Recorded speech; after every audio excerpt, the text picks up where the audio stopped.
I'm just an average Joe who has been conditioned to pay my taxes and display the flag on the 4th of July. I'm a product of the American public school system and never learned how to think, just what to think. The economic system is a big mystery, and I have no idea how it works. I'm not even curious why there are continuous booms and busts, even though it affects my security and well-being. I'm also not interested in why America has, since the Korean War, been engaged in non-stop wars of convenience. I do fly the flag on the 4th and support our troops by flying the bumper sticker. I have no questions regarding 9/11 and wholeheartedly endorse the official story. I got in a fight with one of my good friends when he said it was a false flag and not as depicted. I told him to keep his stupid conspiracy theories to himself. I didn't look up the meaning of the term. Why should I? I like that the NSA is the only government agency that listens to us. It makes me feel safe and allows me to be free from freedom.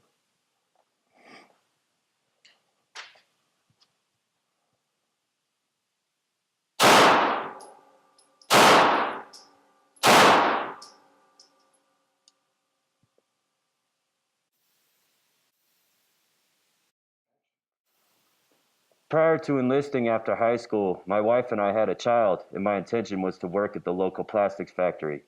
My understanding is, because of a government free trade agreement, the factory closed and moved to China, where they don't have pollution regulations, health care, and have a much lower wage rate. In my hometown, the factory provided a good wage, possibility for advancement in health care. I looked around for comparative jobs and discovered there were none.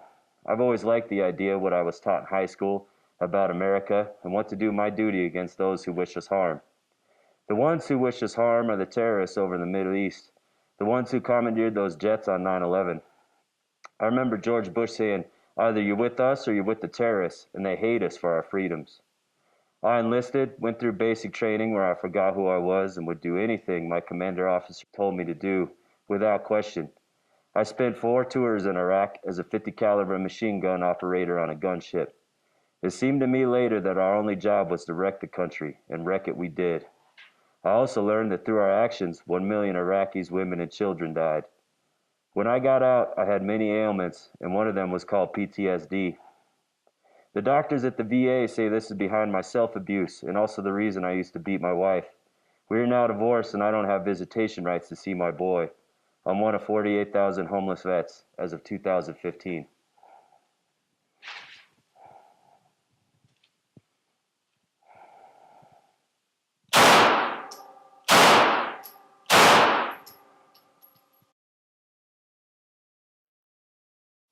I'm in the Enforcement Division of the Securities and Exchange Commission. I uncovered many irregularities in regard to the bundling of toxic real estate derivatives by several of America's largest banks prior to the meltdown. I took what I uncovered to my boss, and he told me not to worry about it, and that's what I did.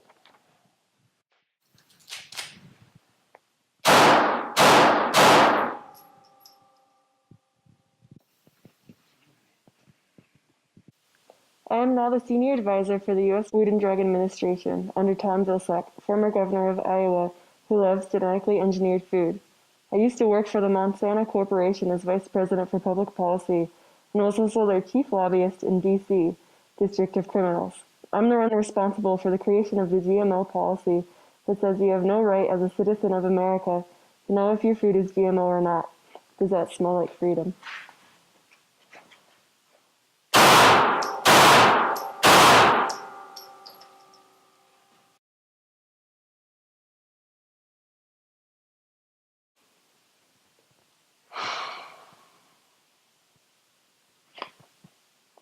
The average cost of medical school is $51,000 per year, and I racked up $170,000 in total school debt.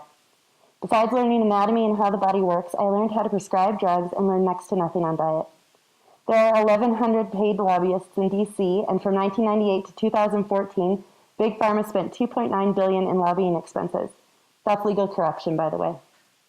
I go to an exotic location every year, paid for by a major pharmaceutical corporation.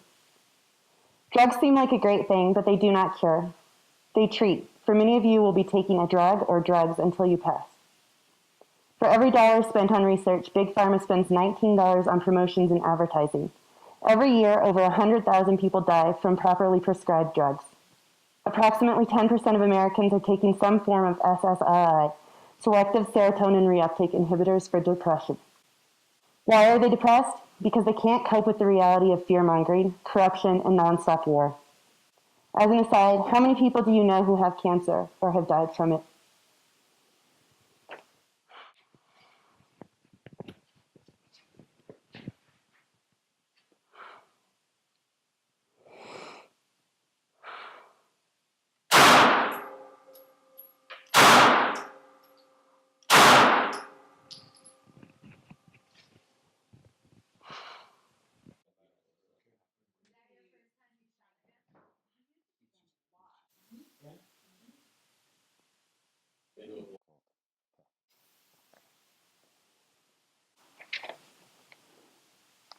I'm one of the judges who passed the campaign finance law called Citizens United.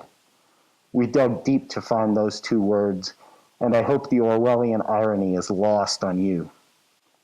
We know who butters our toast, and it's not you. We can stay on the Supreme Court until we die.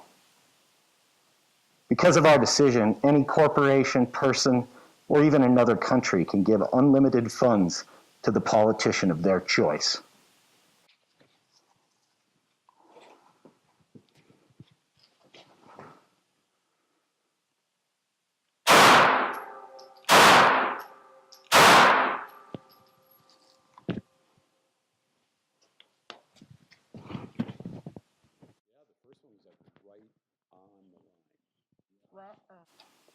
I am currently a general in the Air Force of the United States.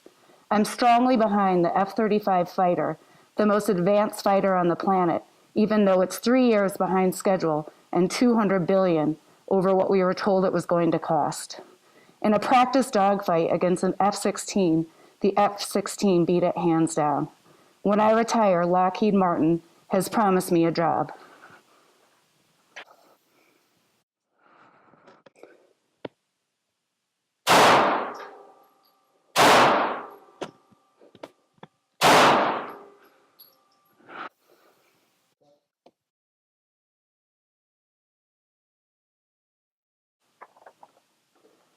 I'm a corn farmer in Iowa. My family used to grow a diverse variety of vegetables, but turned to corn because of the government handout called the Farm Bill. About 15 years ago, on a suggestion from a neighbor, I started to use the Monsanto system for corn cultivation. Monsanto claimed an increase in yields and decrease in the use of pesticides because the pesticide is baked into the genes of the plant. Sounded good to me, except in the past, we would have seed for planting the next year. Monsanto has a patent on their seeds, so we have to purchase seeds from the corporation every year. I use the herbicide Roundup for control of the weeds. But in the last few years, there has been an increase in what are called superweeds. They're immune to glyphosate, and the only way to rid my fields from them is to cut them down with an axe or chainsaw. The U.S. government subsidizes corn because it is used as a fuel additive called ethanol and is processed into many industrial food products, including livestock feed and high fructose corn syrup. The subsidy guarantees me an income no matter what, as long as I grow corn or soybeans. I want to get off this indentured system because my soil is being depleted of healthful minerals, and I understand there is a dead zone in the Gulf of Mexico the size of Connecticut, where the ocean is completely free of aquatic life.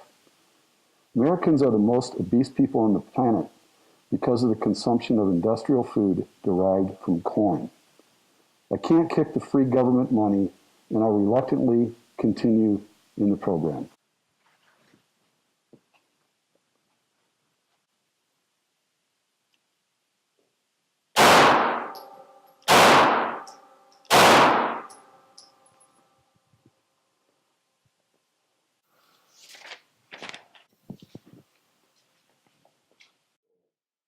I was the head of the largest investment bank during the subprime meltdown in 2007. I received $70.3 million in total compensation, while my firm got a $20 billion bailout from the American people. We also distributed, in 2009, $16.2 billion in bonuses to our key people. The firm gave America his biggest campaign donation in the last election, and our firm has always been well represented in past presidential cabinets and other government agencies. So far, we donated $700,000 to Hillary Clinton's campaign for 3 speeches, and our competitors' banks are doing the same. We fear no recrimination from the Department of Justice, Securities Exchange, or any other government watchdog group because they work for us.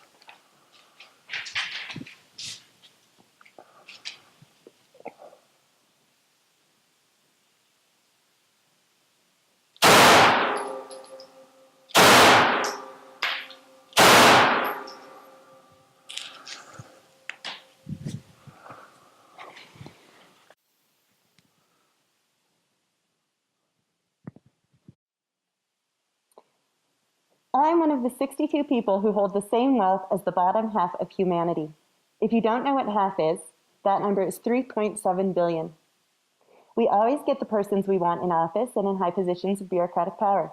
If we continue to get our way, internal combustion engines will always be the source of power for transportation. We decide what is taught and how it's taught in public schooling. Logic and critical thinking have no place in our curriculum. Because it's normal for people to want money, it's easy to get people to do our bidding.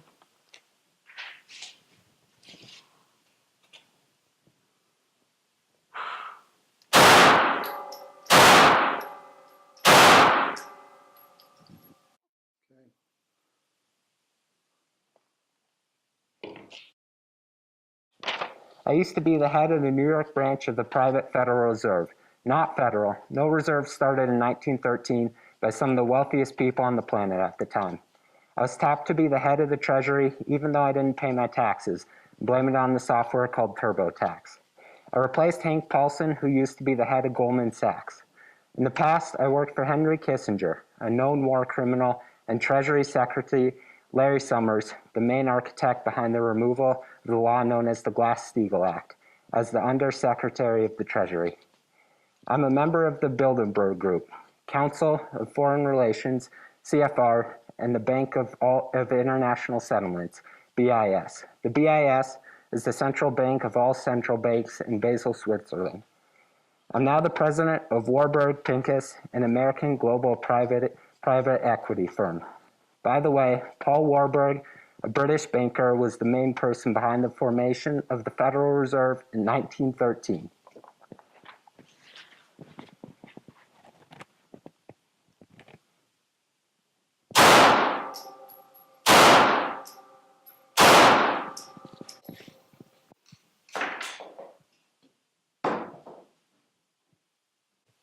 I went to law school to do good for the planet and its people who have been wronged by the system.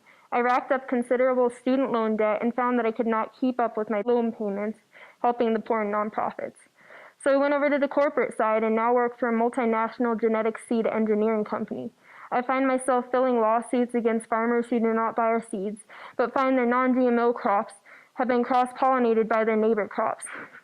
There is a case we won against a Canadian farmer for patent infringement, intellectual property rights, the first ever upon a higher life form. The court ruled it does not matter how a farmer, a forester, or a gardener's seed or plants become contaminated with GMOs, whether through cross-pollination, pollen blowing in the wind by bees, direct seed movement, or seed transportation. The growers no longer own their seeds or plants under patent law. They become Monsanto's property. The rate of GMO contamination doesn't matter. Whether it's 1%, 2%, 10%, or more, the seeds and plants still belong to Monsanto. It's immaterial how the GMO contamination occurs or where it comes from. In the U.S., Monsanto has filed lawsuits against 90 farmers. All I can say is organic and GMOs cannot coexist. Sooner or later, all plants will be contaminated by GMOs. Now, I have no problem paying my student loan debt.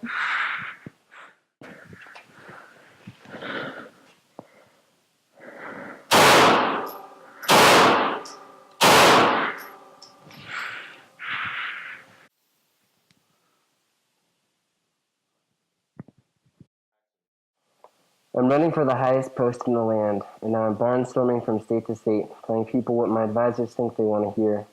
We all do it, and that's the way it's been here in the home of the free. We have amongst us some who promote a bigger security state to keep you safe from them over there, or we have one of us telling them they will get free stuff. Who doesn't want free stuff? The American people have been well conditioned to get behind their selected Democrat or Republican. When their candidate wins, it's time for celebration and maybe even some tears of joy or despair if your guy lost. It's the every 4-year circus, as Mark Twain said. If voting did anything, it would be illegal. The truth is we don't really care about you, no matter the words we use to get you to vote for me. Next time you just have to vote harder.